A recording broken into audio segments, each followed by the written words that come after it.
SRH வேணாங்க இப்போதைக்கு. பேனர்லாம் watch பண்ணீங்களா? அதுதான் இப்போ நான் சொல்லிட்டு வந்தேன். நான் இப்போ மேட்சே முடியல, அதுக்குள்ளே பார்த்தீங்கன்னா KKR SRH வச்சுருக்காங்க. அப்போ ஃபிக்ஸடாகவே இருக்கலாம்.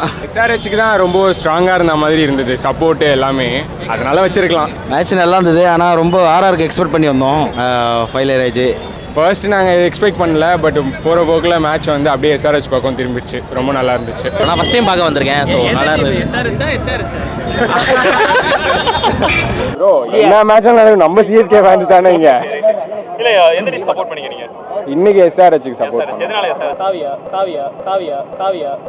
SRH டவுனில் இருந்த மாதிரி தான் இருந்தது. RR ஈஸியாக சேஸ் பண்ணிவிடுவாங்க. லாஸ்ட் மேட்சும் நல்லா தான் சேஸ் பண்ணாங்க. ஸோ சேசிங்கில் நல்லா ஆடுவான்னு பார்த்தேன். ஆனால் வந்து எல்லாருமே திடீர்னு அவுட் ஆகிட்டு போயிட்டே இருக்கிறாங்க.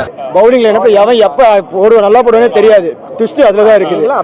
நட்ராஜ் ஓவருக்கு ஹெல்மெட்லாம் வாங்கி மாட்டுறாங்க ப்ரோ, இது போல ஜெயிக்கிறதுக்கு.